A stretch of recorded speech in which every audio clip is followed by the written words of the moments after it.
Hi, I'm Eric Martin with Board Game Geek. I'm here with designer Matt Leacock and publisher Chris Birch from Modiphius Entertainment. We're looking at Thunderbirds, which this is a production copy, so this is final components. This is the thing, yeah. You can see everything here. And we're hoping you can give an overview of the game. Talk about this. All right. It's just like Pandemic, right? No, it's We're not done. just like Pandemic. We're done. It is cooperative. Okay. But here you get That's to play Pandemic, the members of International Rescue. That is not at all like Pandemic. If you're a fan of the show, you know that International Rescue is Virgil and Alan and Scott and Lady Penelope, all super marionettes. That's right. And we're all trying to save the world from horrible disasters. Okay. Like the show. And also trying to keep the nemesis, our nemesis, the evil Hood, from triggering his schemes. That's right. I know from talking with you, you immersed yourself in Thunderbirds lore, watching everything, drawing from all the episodes in order to get everything into this game. I watched a ton of episodes. I watched the movies. That's watched right. a lot of them on one Research. Yeah. Exactly. Yeah, so it's very true to the show. Okay. Each of the cards, for example, most of them map to an episode. And we have the vehicles from the show. Yeah, I mean, the stars of the show, I mean, you get the marionettes, which are wonderful, but the vehicles really steal the show, I think. Thunderbird 2, my favorite Thunderbird vehicle, Thunderbird 1. I don't know, what's your favorite? I was Thunderbird 2. Thunderbird 2. Yeah, with all the cool pod vehicles and so on. Okay. Aside from the bits. Yes. What are we doing? We have to stop the Hood scheme. We have schemes that are up here with different levels depending on the different difficulties. Right, so that's sort of like your storyline for the game. So every game's different. You got a different mix of schemes and events. Okay. And if you can foil the 3 schemes up top, then you win the game. And they start a little easier. So here, in this first one, you have to get to South America and turn in some logistics chips. Okay. So you wonder, how do you get a logistics chip? And right? how do we move around South America? Right. Well, you need to go to these locations first of all. So these are the different disasters that are happening.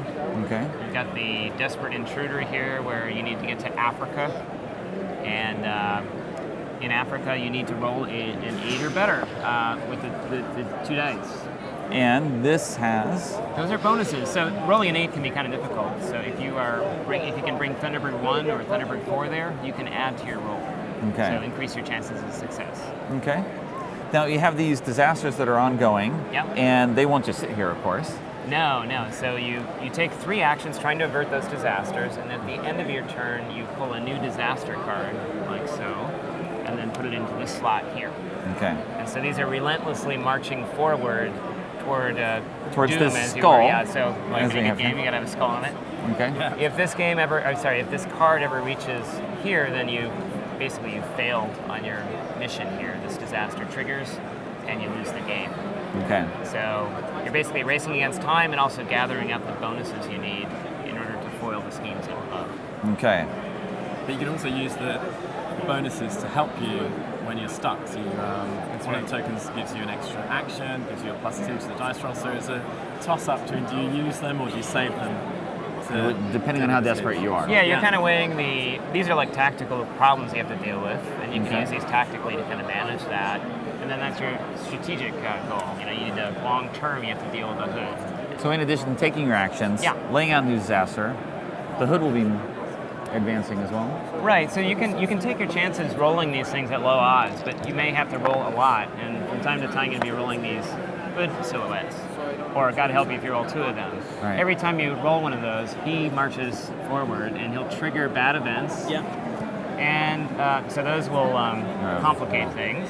This is an example where the Icelandic volcano erupted, and you can't move across the edges of the board anymore because it's ashes here. Okay. So now you need to move to the North Atlantic and discard a logistics chip in order to deal with that. Or you can kind of muddle through and try to not move around the edge of the board. Okay. So over time, those events kind of pile up. Now, and one thing we haven't mentioned yet, well, we said you were characters from the show, but we didn't actually show them off. And, Right. Say here. So you each have different powers, a unique ability that matches. That's right. You're mapped to your vehicle as well. So if you're Virgil, everybody knows that you fly Thunderbird 2 a lot, right? So if you're in Thunderbird 2, you have a special bonus. You can draw these technology chips. If you're Gordon, you have a bonus for being in your vehicle, Thunderbird 4. Okay. That said, you can mix and match, and you can move between different vehicles very freely. Everybody moves around here. Yeah. Okay. Change seats. And then Virgil also, well, all the characters get usually a bonus in certain environments. So Virgil gets a +2 to land rescues. Right, and it's all So- color coded. So you can see Yeah. the green for the green vehicle, the green peg, and the land rescues are green. So it's very, very fast to make all these kinds of associations. Okay. So you lose if a disaster gets up here. You lose, of course, if the hood. Actually, if the hood hits any of those. Any of If those. he reaches a scheme before you've dealt with it.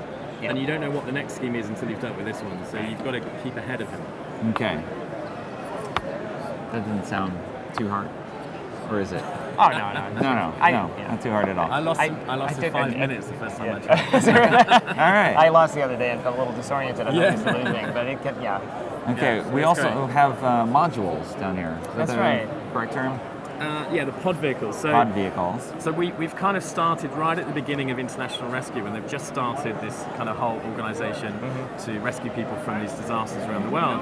And Brains is their kind of genius scientist. He's got all these amazing ideas for machines that would help you rescue people in different circumstances.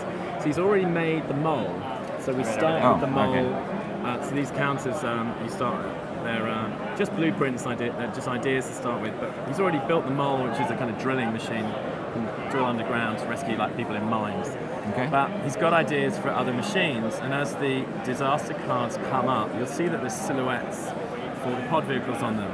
Yes. So then you go, well, actually, this one's really hard. Maybe, the sun probe is pretty difficult. Now, if we had a transmitter truck, and in this case, it has to be in Asia, or with 30 Minutes Afternoon, if we have a laser cutter in Europe, with Trapped in the Sky, which is like the really famous episode where they're trying to land a plane with a bomb. Fire flash. Fire flash. At London Airport, and they need the elevator cars. So if you have the elevator cars, if you have the mole or the firefly here, you get some extra bonuses. So what you've got to do is ring up Brains and go, hey Brains, you know that idea for the elevator cars yet? You need to make them now. Which is So- again using. Using- So in which Technology case, you need chip. technology tokens.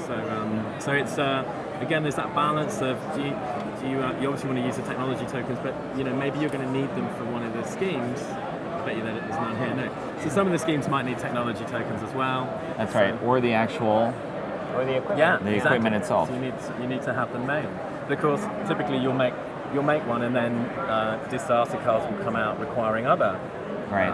pod vehicles. But the pod vehicles are one of the really cool things about the show, because Thunderbird 2 sits there and has all these different pods that slide underneath, and they're kind of picking which cool machines are they going to take on each rescue. And they have to be in particular locations. Yeah. So they don't just sit here Yeah. at International Rescue. They You've got to move actually, them around, and you can take 2 with you. So again, you Ah, can't okay. always, let's say there's 3 or 4 missions out, all need different machines in different places. So you've got to think which ones are we going to take with us to where first, and then kind of get back and pick up the other machines. And you can either carry these 2, or you can carry Thunderbird 4, or Penelope if you get stuck. So. All right. There we go. Anything else we didn't mention? Fab cards. Oh, Yeah. okay, sure. You can Lady get, Penelope, you did not jump in. That's right. So they're FAB. So you can get these as rewards when you complete a scheme, and also when you turn in a logistics chip, you get these cards, and they can help you out of tricky situations in many cases. So you can play them at any time. They may give you the ability to hand bonus chips to another person, or get an advantage in a given rescue. There's all sorts of things. So. You'd never make it that easy, would you? Because when you Yeah. draw a fab card, Oh, you can spend an action actually to plan to get a fab card, which is great because you want Yeah.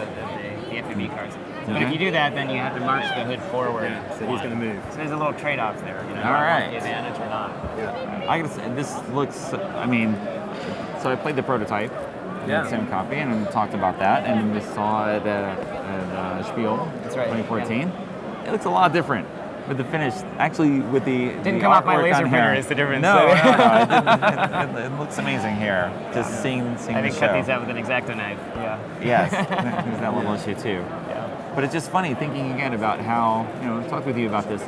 All the people who were playing this from the UK were going nuts. Yeah, Just yeah, they're yeah. completely over the moon about everything here. And now it's actually even more so matching, I think, what they're going to expect to see. Oh yeah, exactly. I mean, and it's, So- like I was saying, it's been amazing because so many Americans backed it as well, and Canadians. and there's been a lot of, you could understand Canadians because they kind of get a lot of British TV, but often we found it was a mixture of people who recognised Matt's name and they knew it was going to be a great game, or they were like, oh my god, Thunderbirds. And obviously, even though it's a niche show, it's still got a huge following over in the US. They had the toys, the Thunderbirds, in American toy stores when we had them in Britain as well. So it was here, but just obviously not as big. All right. There. Well, thanks very much for the overview. Anything we didn't mention? It's coming out in October in stores. October 2015. Okay. Yeah. It'll be actually launching at Spiel. Okay. And if you're at Spiel, we've got a party on the Friday night. You can come along and celebrate with us for free. All right. Come to our booth and get a ticket. That's right. You go to the party, you tie strings around the people. Yeah. Play them there. Very good. That's right. It's that kind of event. All right. Thanks very much for the overview, guys. Thanks a lot. Cheers.